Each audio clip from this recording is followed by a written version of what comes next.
Well, here we are in Cannes 22, and it's not so hot today, which is hugely relieving, but there's possibly a few sore heads around Cannes with the parties last night. But we have a great panel to wrap up what has happened in Cannes this year.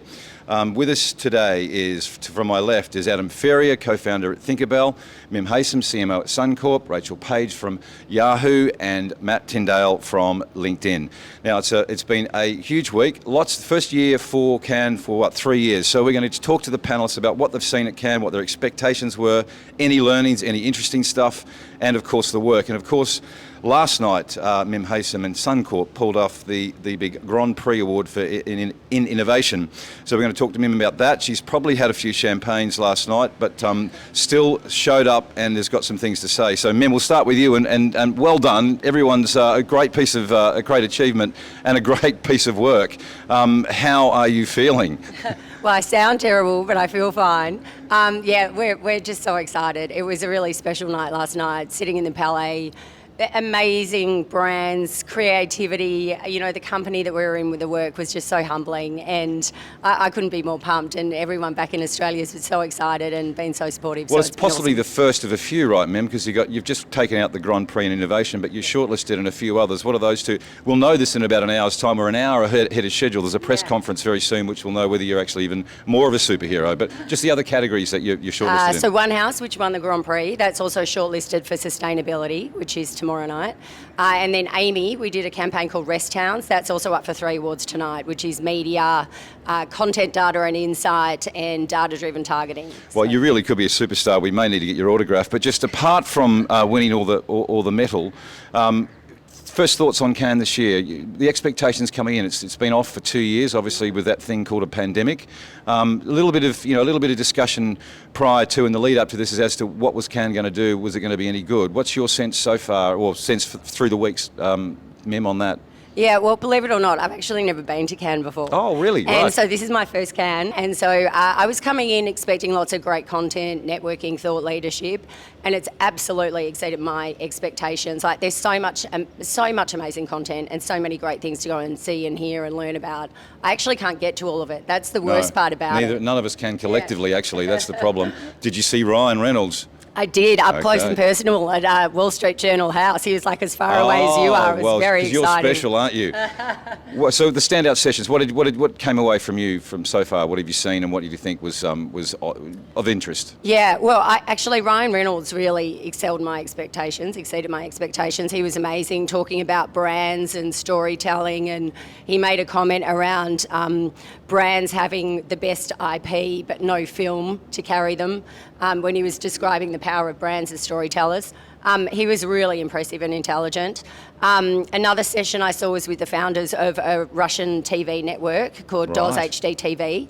And a few years ago, they basically got exiled out of Russia because they were all about free speech and transparency, and they left their whole lives, including all of their papers and everything. And they were asking for support for and pushing the importance of free speech and journalism. It was quite an emotional, intense session, but really, really interesting. There's been so many. I think at one stage the Ukrainian president dialed into a session as well, so it was sort of all that stuff was happening.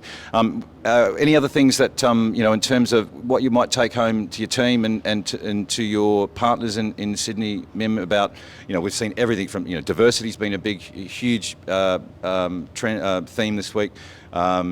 Sustainability, we see some just coming in right now. We've seen Greenpeace protesting, basically blocking the Croisette with a big ladder over the banner saying, fossil fuel advertising, rack off, essentially. So that's probably not surprising, but sustainability is a big theme. Have you seen any of that? What do you take from that? Yeah, I mean, I've seen a lot of that. What's really struck me is so much of the work is really focusing on using creativity to solve really meaty social issues and problems and creating impact that way. And I think some of the most powerful ideas are actually the simplest. And so I think that, that idea of creating impact, thinking about your purpose, thinking about the problems that you're trying to solve. If it's more basic than that and it's day-to-day, business challenges, simplicity is what shines through really and makes the great work that connects with audiences. That's what I've sort of seen as a theme around Well, even around here. Suncorp fits into that with your One House project, right? It sits around the sustainability and purpose thing, and that's a very big theme this week in Cannes. Adam Ferrier, I might just ask you. You were also at Ryan Reynolds, and you were marginally impressed, I think. Even though he was a sort of a Hollywood dude. He is. He's kind of quite a charming, glib, almost superficial kind of chap. His scenes, but he's obviously amazing. Shouldn't say he's superficial, should I? He just seems so beautiful and so perfect. Yes. Not dissimilar to yourself. Thanks. But I thought it was fantastic. I thought what he said. I love the IP comment, and I love that framing for brand owners to kind of think of their brands as kind of inherent value in what it's about. But I also liked his kind of comments around speed and keeping up with culture, and the fact that advertising is so slow and it takes 6 to 12 months to 2 years to make stuff. And by the time you've made stuff, the culture's already moved on. He also said necessity is mother invention. I really like that. So having low budgets, having no time, creates really good work. Then you compare that to the gaucheness that is the Cannes Lions, and how much money is here, and how much it's just like it's getting really, really big, right? And it's getting really, really gauche. And yesterday I was walking past it was quite late, I was walking past the Google YouTube tent, and there was about 30 people watching Kylie Minogue play live in this exclusive kind of tent. I thought, oh shit. So anyway, that's a long way away from necessity. So I like the scrappiness of Ryan Reynolds, and I like comparing that to the gaucheness that's here now. It's interesting you say, he sees everything's too slow, but you're the antithesis of pace in what you've done with One House. This is a 3-4 year project, what you did with One House, right from the get-go of an idea. So in that case, it was almost like a slow food movement. It was a slow cook in terms of what you did there. Yeah, I mean, it depends on what your objective is and what you're trying to do, I guess. But yeah, One House was 18 months to produce and then in market, for a year. And now we've built on that with the next iteration of the campaign. So that was a slow burn. But if you're going to innovate and actually prototype, test, learn, innovate again, then you need a bit of a lead time. But I think, what he's talking about is a lot of the best ideas that really resonate are the ones that are sparked by a cultural moment. And if you're playing in that space, you've got to be quick. Yeah. Rachel Page, you've been off-site, really. You've been one of those that have been working the beaches and not in the Palais. Tell us about what happens on the other side when you're not inside, and there's a whole another world out there. What have you seen and what's been going on? Yeah, there's a lot of steps going on out there, so Yes. Amazing content, and this is the first time I've been in this building the whole time, because there's a whole cassette out there full of hotels and marquees and beaches with media owners and the tech guys doing the client stuff. So networking and connecting after a few years. So it's amazing to be back. I don't think Cannes has skipped a beat from when I was here a few years ago. I was going to ask, what were your expectations coming in, and did they line up? Yeah, absolutely. I think every time you get a different experience here, and you can't do everything, so you have constant FOMO, but it's just an amazing sort of beautiful, chaotic, organised mess from one end to the other. And I think you just try and do as much as you can. I did a lot yesterday, for example.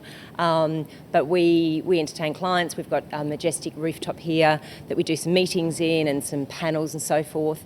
And then the other end of the beach, we have a Yahoo beach. So we do lots of panels down there and meetings and lunches and so forth. And last night we had Fatboy Slim on the tunes until all hours this morning, which was pretty amazing. So Rachel, what are you hearing? What are the conversations with brands, marketers, media agencies? That's where you've been sort of involved in having the activity, if you like. What's the conversation? What is holding fort? Yeah, not dissimilar to what we've been talking about already. The purpose-driven marketing. I feel like we've come out of the pandemic with a lot more empathy, and that is driving then the purpose, appreciation of the world and trying to look after it a little bit more, and particularly after the last couple of years. So I think there's a lot of that discussion.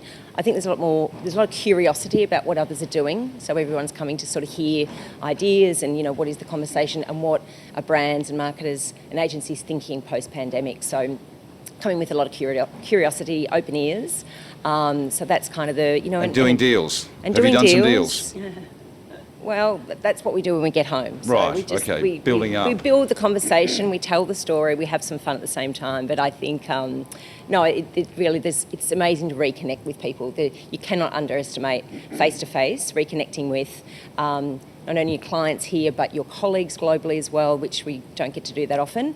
So it's been brilliant in terms of engagement and just getting to know people and building back those amazing relationships, because that's why we're in the industry. That's why That's I'm right. in the industry. Matt Tindale, you've come into Cannes. What were your expectations of Cannes, and what have you seen? And of course, LinkedIn's been big in and around the B2B category this year. So tell us a little bit what's your perspective. Sure. So we have, not the first time here, I've been here a number of times before, and exactly the same in a really good way. Great content, I think what everyone said, really good content. I think the reconnection, coming back and seeing people you haven't seen for a long time, and just that excitement about the sort of face-to-face has been palpable here the last week, which has been a big part of it.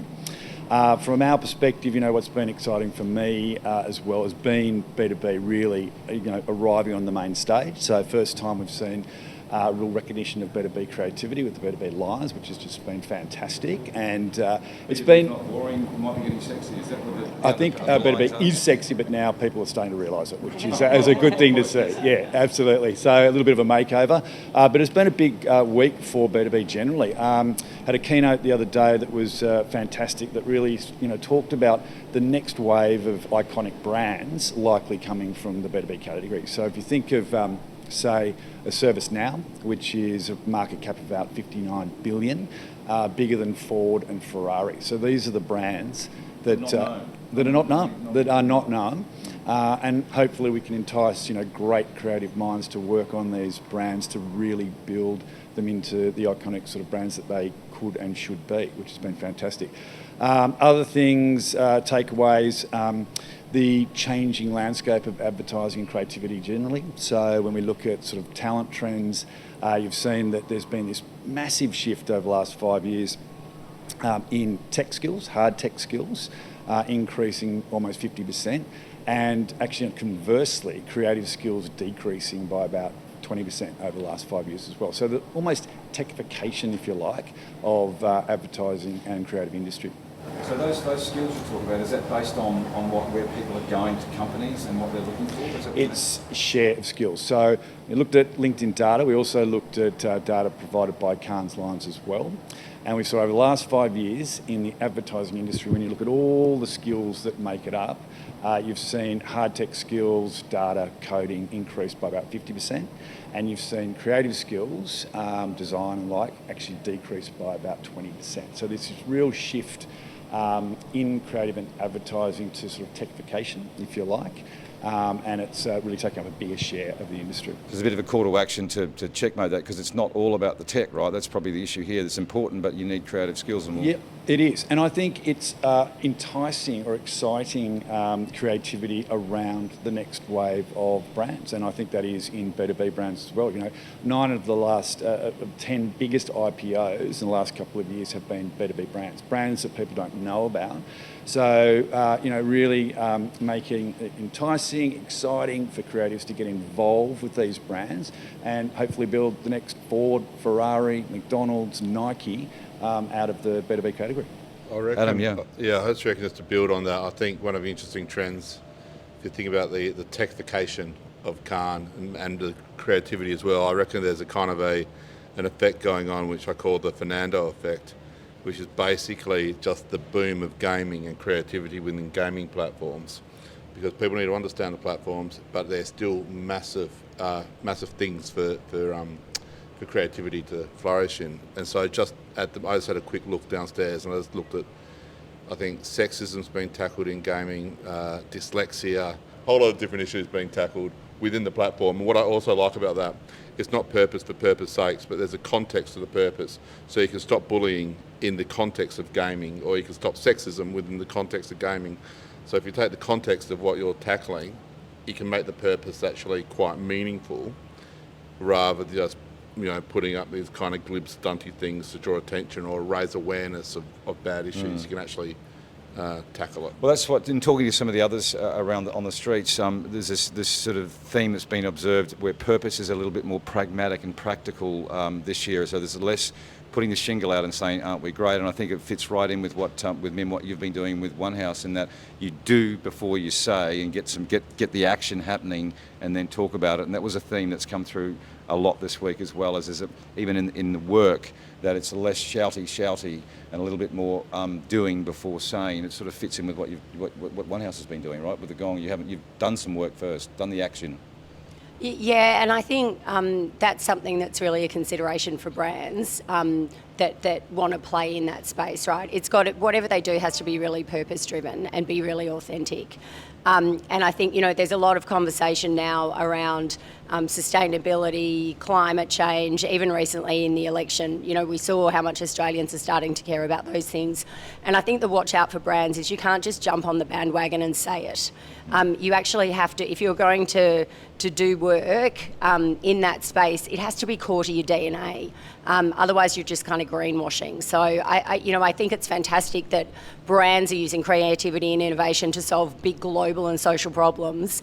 But whatever they do has to be core to their DNA, or consumers will call them on it as, it's a bit of bullshit, really, because it's got to be authentic and true to the brand's core. Matt's sort of data, Mim, around creatification and technification, or techification of it. So basically the tech skills versus creative declining, tech up. Is that in your teams, and what do you make of those trends in terms of jobs and skills? Is it for you? Have you seen more data? All marketers are looking for more data and tech and analytics and so forth. How do you balance that with creative, and does that sort of match what you see in the market? There's definitely huge demand for, data analysts, architects, all of those things. There's huge demand, and we need them more now than we've ever needed them, because we've got more data than ever before. And the thing that we're all aiming for is how do we use that data more efficiently and effectively to create meaningful and relevant connections with our customers. So there's definitely a demand and an increase in that. I think when I'm thinking about how I build my team, I always also put the lens on it of, are you a creative thinker? Are you an innovative thinker? Not just having the core functional skills, it's a mindset as well. And that's how I approach building up my team and the capability that we bring into it. Are there many of them around? It's a bit of a unicorn, but I think you can find it, absolutely. The other thing I think is that if you've got great creative thinkers, you can also upskill them into some of those other areas if they're of interest to them. So I don't think it's always that you've got to bring things in. It's looking at the great talent that you've got and thinking through what's the right next role for someone and how you upskill them into some of those areas. How are you going with the talent, Rachel, on this? Because you have, Yahoo's got sort of studios where you're doing augmented reality, virtual reality. So there's a sort of a tech and a creative crossover there. Is what Matt's data is saying, how does it fit with Yahoo? Yeah, absolutely. There's definitely a shortage. We'd love some fresh talent into the country, and to keep that going. But I think in terms of, I agree, in terms of just getting those soft skills is really important. So spending time with a person, going through the process, not rushing the process. We can all rush, recruitment, but you've got to get the right, fit the right person with a mix of skills. And the other thing is, just making sure that you have got those, you're attracting talent through things like being a purpose-driven company. So we have Yahoo for Good, which is in our DNA, and that's part of our recruitment process is, our candidates come in and they want to work with purpose-driven companies and be involved in that from sort of the ground up. So it's not easy, but you can find them if you're patient. And then again, soft skills are super important. Yeah. So we're going to wrap this up with just a little bit of a outlook on what's happening economically. So Mim, I might start with you on this one as well, which is that if we're looking at the prospect of at least a contraction in growth in the economy and perhaps a recession, maybe not. What does this mean for the market, for both marketers and what they do with their budgets, where they spend it, and also what you think is going to happen with this big talk that we've had for years now, a number of years around the long and short of it, investing for the long term, performance-driven activity, marketing activity. It's important, but it's been too heavily weighted. Will we revert back to short term as the economy sort of starts to get some pressure on it? What's your sense? What are you thinking? What are you planning for? Oh yeah, there's a lot in that question. Yes, it's loaded, isn't it? Yeah. Oh, look, I think if there's an economic contraction, we're seeing all the inflation coming through. We know it's going to happen. It's going to be a 2023 problem, not a 22 problem. I saw Wendy Clark speak yesterday, and she said she'd done some research in America, and 63% of Americans said they were planning to restrict their discretionary budget, but they were not yet doing so. So I don't think we're seeing the impact of some of this constriction coming through just yet. I think the impact is going to depend on what category you're in. So if there is a downturn, I think things like grocery, wellbeing, beauty, they're going to do well. We've seen that happen historically. I think it's things like entertainment that will suffer. They will be the discretionary areas that people restrict in. So I think it's going to depend on what category you operate in as an organisation as to how you should be planning for that. I think what we all have to be mindful of is the mindset of the consumer and understand what consumers are thinking. They're going to be value conscious. They're going to be looking for brands that are providing a true value exchange for them. So that's what I'm thinking. In terms of do I change my split of my budget? Absolutely not, and I never do. My hope is that we've proved through COVID and a pandemic and challenging times, most brands, a lot of brands, actually started spending more because they saw the value and the benefit in investing in their brand for the longer term, and that you need to be there. So you think those lessons have been learned even through COVID? Look, I hope so. I mean, I haven't got a crystal ball, Yeah. Mac, but I would hope so. Yeah. Adam, what's your sense on that? What's going to happen? And also I'm interested, with what Matt said earlier about sort of the startup brands being the big ones. You've been doing a little bit of work in and around startup brands and taking them into brand building faster than just sort of the growth hacking notion that's been there for tech for a while. So combine those two questions, but sort of the economic outlook and what you think is going to happen, and what you think is going to happen with sort of some of these startup brands as well. I just can't believe over the last few years how resilient the economy has been as we've gone through a global pandemic. It's kind of amazing, right?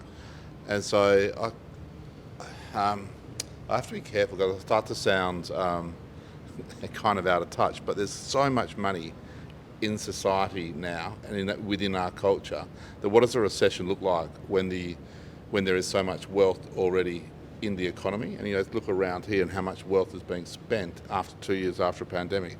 So I don't know what a recession looks like compared to the 70s or so on. So I think it'll be I can't. Sorry. Anyway, so I think I don't have a crystal ball. I think it'll kind of be smoother sailing than the word recession kind of implies.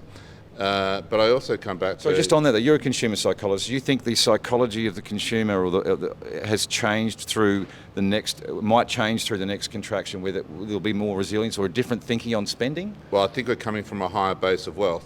Right. So I think a recession before came from a lower base of wealth, so therefore it had more people being impacted more negatively. But now, if it means I got one less streaming service during a recession, that's okay. Right. As long as it's not binge. So then the other point on how marketers, I think Mim's exactly right. I don't think marketers should necessarily change the principles of their marketing, no matter if it's a recession or not. I think it's still, I love Byron Sharp's quote around, you take your entire marketing, rule number one, you spend as much money as you can on marketing. Rule number two, you divide that by 12 and spend a 12th of it every month. And I kind of think that general principle will still apply. Well, in your client portfolio, do you think that they are sort of similar to MIM in that they're going to hold ground on continue to invest in brand and not sort of knee-jerk back to some different ratios on demand generation? I don't know. I know that we have this whole conversation around the long and the short of it. I don't think it's dichotomous as that. I think it's the long. I think you can have the one piece of communications that does both, is both brand building and activation or whatever to generate sales. So I think, we're getting more and more sophisticated and clever in terms of what that means. So not as binary as what we may interpret it historically. No, I think that's, not at all. So as long as you're doing brand building communications all the time, whilst doing whatever you can to generate actual sales, then that will still continue. It's not going to be a massive shift. I don't think everyone's going to pull it out of brand building activity and try to go into performance. I think we're kind of getting more sophisticated than that now. Well, that's pretty healthy, isn't it? Yeah, I think so. I think it's great. I think the knowledge that marketers have developed over the last 5-10 years is phenomenal. And so I think, marketers have got their feet more firmly on the ground when coming to a recession. They're not going, oh shit, we have to pull up around building activity or whatever. But they know that's probably silly. Matt Tindale, what's your sense on the economic conditions and what it looks like for the market and for LinkedIn, I guess, as well? Sure. So the conversation we've been having, people are nervous. They're definitely nervous, but don't really know what they're quite nervous about yet. There's very, very tight labour market. So record low unemployment. It's really hard to find great talent. So on one side, and then you've got inflationary pressures, market volatility on the other side. So people are definitely conscious about it. I think when I think about sort of B2B as well, it's sometimes less discretionary than consumer. So people have to spend in it. There's an opportunity for brands to get high share of wallet and high share of mind with their marketing over sort of downturns as well. So it could be a really good opportunity for many brands to continue to invest even at normal levels and actually steal market share. So I think there's definitely uncertainty there, but there's not a freak out yet. Sorry? Not a freak out yet. Not quite yet. Yeah. No. Yes. So the time frame, Matt, the next 3 months, do you think you'll see sort of a sense on it? Yeah, I think people are planning for it now. They're watching what's happening. They're listening to the market. They're talking to investors and consumers and what have you, and they're really sort of taking stock on it, planning for it. I really don't think it's 22. I think it will be more of a 23 area, and people are waiting to see what happens with the market. Yeah, Rachel Page, your sense on the market sentiment? Yeah, so agree. 2023, we're not seeing or hearing any changes to budgets at this point, but I do think it's we've got to be confident with all the information we do have, all the learnings from the last few years, what we can get through, and with the headwinds, how we get through this together without reacting. So I think we're going to be a less reactive market. I think consistency is really important. Rather than jumping in and out. We've got some amazing, sort of marketers that are backing themselves and it's got a consistent long-term plan. So if we can stay on course and on plan, keep the confidence up and learn from the last couple of years, looking at the economy, as Adam said, incredible the way we've got through it, we can sort of get through anything. And maybe to that point, it's not a question of heading into a recession, but it's during these times, how are businesses trying to migrate their businesses into more pro-social business models and kind of taking advantage of a circular economy and kind of moving into clean energy. And I reckon that's probably the more interesting macro challenge than how they're going to deal with 6 to 12 months that weren't quite as good as the previous 2 years. Yeah. So I'm just going to pause there. I'm going to wrap up, but has anyone got a final thought that I can prompt to? Do you want anything? Matt, have you got anything? You're all good. So I'll Do I have to be here while you wrap up? No, it'll take me 10 seconds. Okay. Yeah. Well, there's Can nearly for another year. We'll be back on the hustings on the street in the coming hours to see what happens with Mim and the rest on the awards. But Adam Ferrier, Mim Haysom, Rachel Page, Matt Tindale, thanks for joining, and look after your heads. Thanks, Paul. Cheers. Good on you, mate.